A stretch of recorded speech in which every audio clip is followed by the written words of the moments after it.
and adapt to any environment and be a chameleon. Right. You know what I'm saying? But at the same time, I got to go back to where I'm. This grand jury has been receiving evidence for months and has determined there is sufficient evidence to justify the filing of this. We can still feel that bass thumping from those old school lowriders, shaking your whole chest as we flash back to the wild night of that Las Vegas ambush. That was the night the most talked about voice in West Coast rap got silenced. Screeching tires, flashing lights, and total chaos.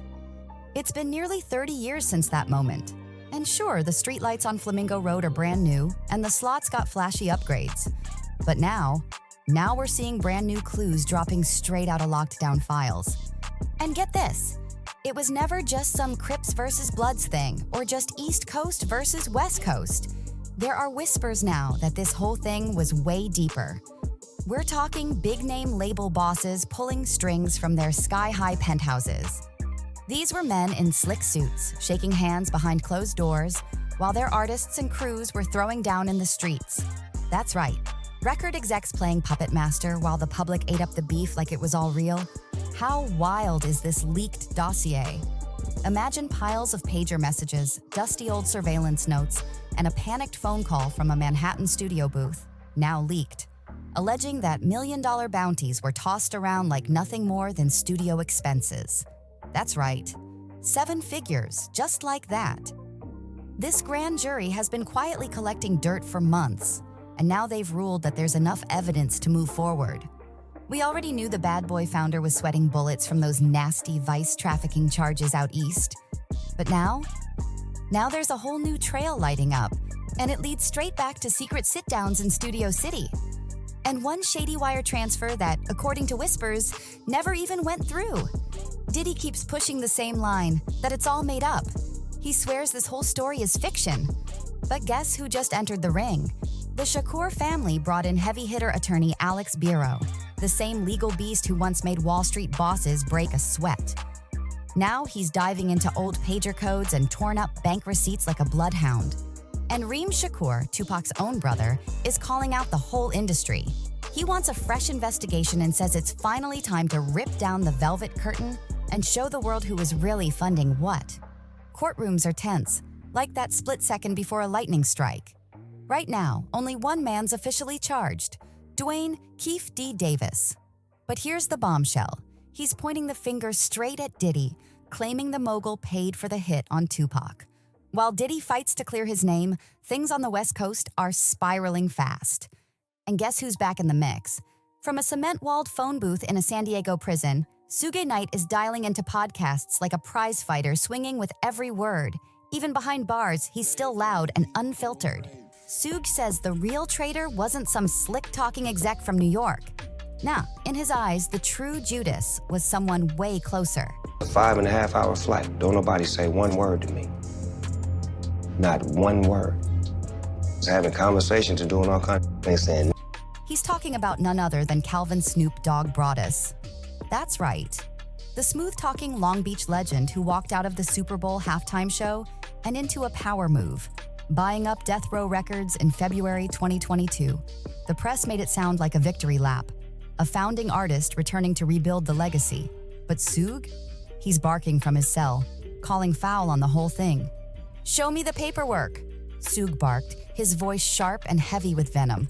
He straight up called the deal a scam, saying it reeked of boardroom smoke and hedge fund games. Suge didn't hold back. He claimed Snoop let everybody down, turning Death Row into a stream of flops. "I'm quite sure. Everything. I'm Death Row. Suge mad is Death Row," he said, barely holding in his rage. "All eyes on me and Machiavelli. Out of Fox? Better object to come back to me." The man was fuming. When you play that audio back, it hits different. That crisp prison phone crackle gives you chills. Then Suge hits him again. "Snoop, you say I'm mad because you bought Death Row? What you buy? Show me where y'all paid the money. Show me what you own." And then clank. You swear you can hear steel doors slam shut in the background, like an exclamation point behind every word. He laughs at how these so-called new Death Row albums get streamed more than sold, saying Snoop's business moves are draining Tupac's legacy like a busted lowrider tire. According to Suge, the newest evidence in the Shakur case completely flips the script on Snoop's redemption story. If secret money ever got funneled to clean up that Vegas hit, then who really cashed in? When Death Row's most prized albums magically landed in someone else's hands, Suga's question hangs heavy. Who actually gained the most? And even if everything looks nice and legal on paper, can a bunch of digital signatures ever wipe away the blood and grime of street politics? And just when you think it can't get messier, we find even more tension buried deep, going all the way back to 1996. That chaotic year when Pac was flying from studio to studio, dropping track after track, like he knew time was running out. While Snoop was chilling on a New York morning show, casually throwing props to Biggie and Diddy, things were not sitting right on the West Coast. The radio host smiled, but miles away, it said Tupac was flipping out, literally. Witnesses claim he hurled a chair when he heard the interview. And word is, the walls in Suge Knight's Beverly Hills suite shook when Pac stormed in, fired up that his homie went soft while repping on enemy turf. You can feel the paranoia that must have filled that hotel room. The tension was so thick you could slice it. Not long after, Pac allegedly refused to board a private jet with Snoop. And Snoop. He started packing little folding knives in his coat before flying out of LaGuardia. The bond that once had them trading blunt rolling tips was falling apart, fast. All those platinum chains and tabloid headlines were breaking what used to be brotherhood. It felt like they saw me as a traitor, Snoop later said, as if I was scared. But Snoop didn't let it slide. He clapped back on social media with heat. This dude won't stop talking about me, mad 'cause I own Death Row.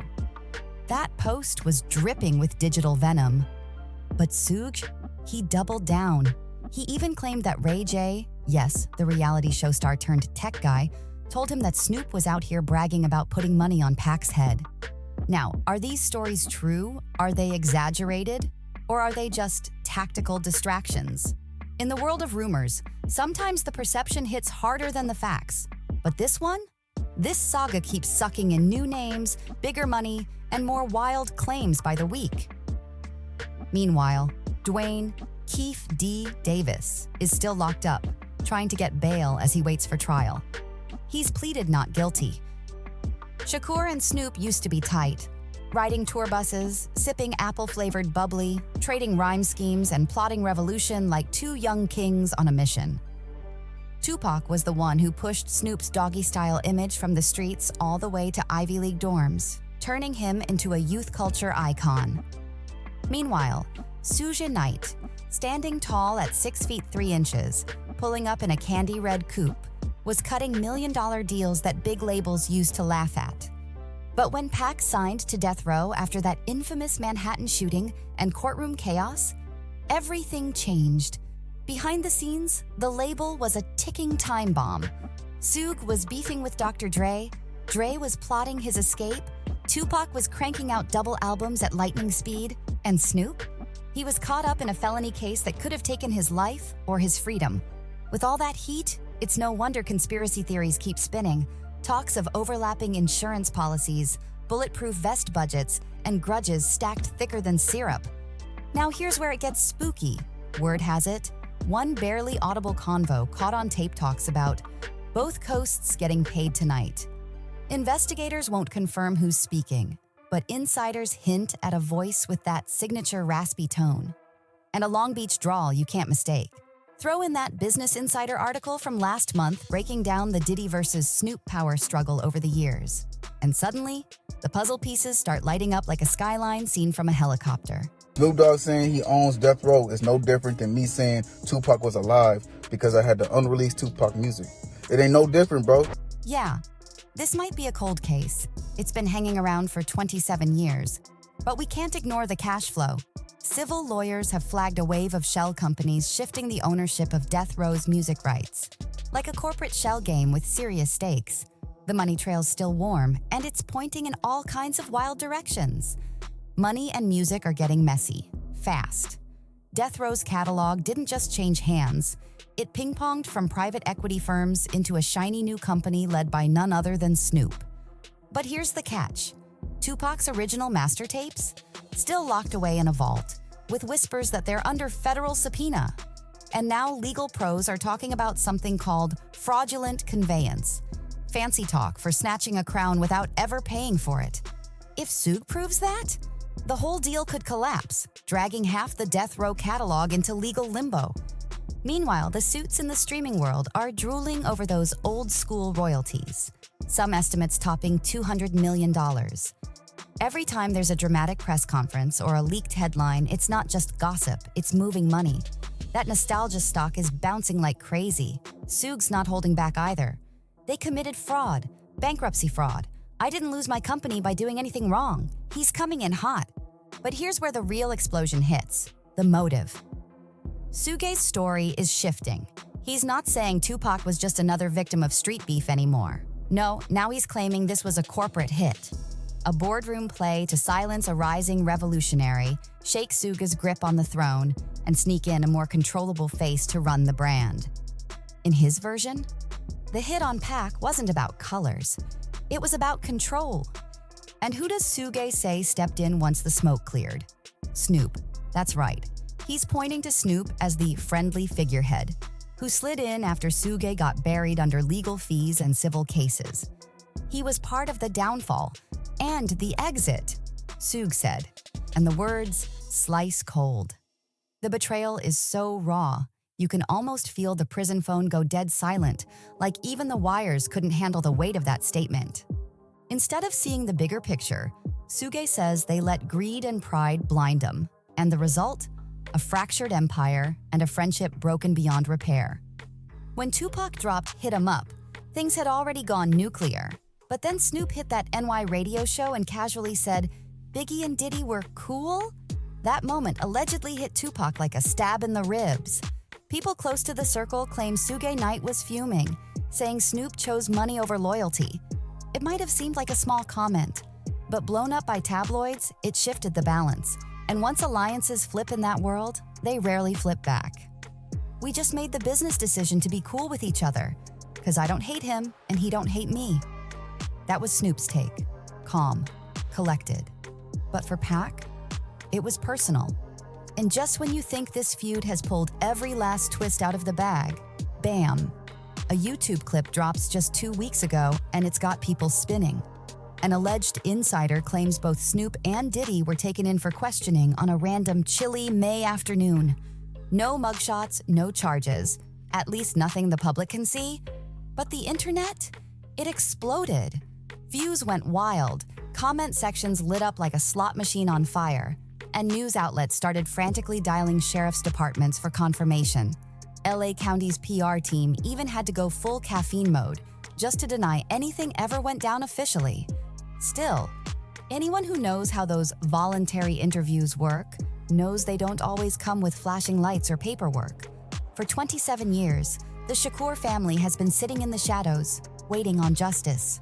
And through it all, the money never sleeps.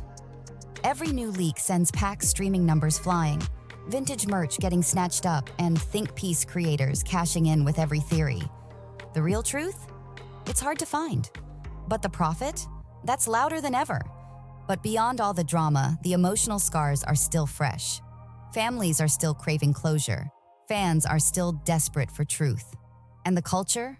It's still mourning the loss of one of its brightest stars. Tupac was only 25 when his voice was silenced, and we're still circling the same burning questions. If money envy was really brewing between Pac and Snoop, did someone use that tension to their advantage? Did a label exec, scared that Pac might dip and go independent, dragging half the talent roster with him, decide the cleanest solution was a silenced mic? Did a rising industry mogul think Suge's strong-arm tactics were scaring away the real money and start greasing the right palms to remove the problem? Or are we just spinning in a storm of ego, bad timing, and twisted gossip dunked in hindsight hysteria? What makes you say you lost your empire because of Puffy? That one question still echoes. Friends 1 year, cutthroat rivals the next. Dre eventually stepped back from death row in the late 90s, trying to dodge the legal flames. But when he left, did that move open the door? Did his exit create the space Snoop eventually stepped into? And did that vacuum invite someone else to start pulling darker strings behind the curtain? While everyone's watching the spotlight, the puppet masters might have been playing with shadows. Now we've got another twist. A leaked internal memo just landed on our desk. A confidential note says the Las Vegas PD has reactivated a crew of retired ballistics pros. Why? To reanalyze the fragments from that infamous white Cadillac that vanished into the desert the night Pac was shot. But get this, one of the fragments allegedly has a titanium signature, linking it to a batch bought by someone tied to a known music industry fixer. You can almost hear the pencil snap in that evidence lab the moment techs realize the ballistic signature from Pac's case matches shell casings from the 2014 BMA after-party shooting. That was the night Suge Knight ended up bleeding on a West Hollywood sidewalk. And just like that, years collapse into each other.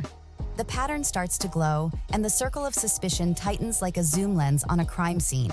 And just when you think all the pieces are on the table, Suge jumps back in with another bomb, his gravelly voice echoing through yet another prison collect call show. Putting Shakur on a track next to Snoop's artificial voice? Nah, that's pawns on a board. Shakur was a king. He's coming for Drake's recent AI drop, but make no mistake, the shade at Snoop is intentional. Suga's words carry weight like bricks, and the message is clear. Aligning with Snoop is co-signing betrayal. You can feel the podcast mic shake. The audience holds their breath, and old-school hip-hop vets? They're scrambling through group chats, trying to figure out what's real and what's turning into legend. Because at this point, the battle over Pac's legacy ain't just about the courts, it's a culture war.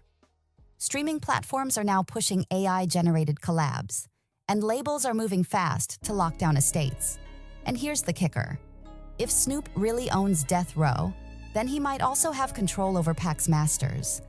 And in Suga's world, that's blasphemy. That's the final insult, handing a martyr's voice over to the very one he once called out. Then boom, another rumor slams the timeline. A former FBI field clerk from the Las Vegas office allegedly tried to auction off microfilm marked Operation Rolling Thunder. The whispers say it was a deep cover initiative, tracking gang activity tied to the music biz. But hidden in those reels? There's talk of a single explosive note that could flip everything we think we know. Handwritten names, messy and raw, but heavy with meaning, scrawled across a crinkled old document like a backstage pass from a 90s stadium tour. One red circle loops around Snoop's stage name. Another underline hits Diddy's real name. And scribbled in the margin, a tired agent jots down something chilling. Possible joint conduit. Funds routed via Bad Boy Europe. If that handwriting's real, every timeline we thought we knew crumbles like rusted scaffolding. Picture it. Federal agents sipping burnt coffee in unmarked vans, tapping studio green rooms, all because one fearless voice from Marin City threatened to flip the industry upside down. Tupac wasn't just dropping bars, he was shaking the system, threatening to take the power from the corporate hit factories and hand it back to the streets. Any case that's 27 years old presents some challenges, a law official says, but they're still confident justice will finally land. And then comes another dark twist. Someone with suits and corporate polish allegedly reached out to freelance hitters, not the ones who do photo ops, the kind that don't show up at awards shows. The papers even mention a shadowy exec at a rival label offering promotional reimbursements if the West Coast mess could be cleaned up before Q4. On paper, it sounds like boring business talk, until you remember Q4 of 1996 ended with Tupac gone and the music industry in panic mode, scrambling to rework budgets and drop plans. Now, one tech-savvy leak group claims they've hacked a backup drive loaded with taped informant calls, reels that have sat untouched for decades. And what's on those tapes? They say you can hear Diddy offering holiday incentives to certain Compton players. And another voice, one the leakers swear is Snoop, asking, "Is the desert too hot in September?" No one in power will confirm a thing, but even the possibility of those leaked tapes being real is enough to send shockwaves across forums, radio shows, and social feeds. If those recordings ever drop without redactions, are we staring down real collusion? Or just wild behind-the-scenes talks to keep big tours from falling apart? One quote stands out like a warning siren. So if I go to jail, you need to be handcuffed to me. That's when the conversation takes a seriously dark turn. Suge Knight, growling through another one of his prison calls, won't let go of the theory. He claims top-level label bosses were shaking over Tupac's next move. Not just another chart-topping album, but a straight-up industry takeover. Suge says Pac wasn't just chasing hits. He was plotting a business revolution. Remember, Pac had just wrapped the One Nation sessions, cooking up plans with East Coast rebels for a coast-to-coast alliance. The goal? To break the distributor monopolies that kept artists boxed in. Word is, he was talking about ownership shares, union-style health benefits for touring crews, even public royalty audits. In the 90s, that kind of transparency was pure nightmare fuel for label execs. Scarier than any street beef in South Central. Consider my rap as a conversation more or less than a rap, because if you take the music off and just listen to my words, it's like I'm conversating with you rather than screaming and hollering. That brings us to the edge, the cliffhanger. Right now, we're staring down a truth quake. Hidden FBI tapes could drop any moment. Civil subpoenas are zooming in on resort check-ins, offshore payments, and prison calls packed with new threats. Maybe Pac was just a fire that burned too bright, or maybe he was snuffed out, so the suits could divvy up his voice while the fans mourned like it was fate. So here's the real question. Was Tupac caught in crossfire, or was a switch flipped to silence a revolutionary and feed a corporate machine? And if so, were the masterminds the same legends the world still worships? Sound off in the comments. Drop every theory, connection, or crazy clue you've got. Smash that like button, hit subscribe, and don't forget to turn on notifications, because the next leak could blow this wide open. Until then, stay curious, stay fearless, and we'll catch you on the other side of the scandal.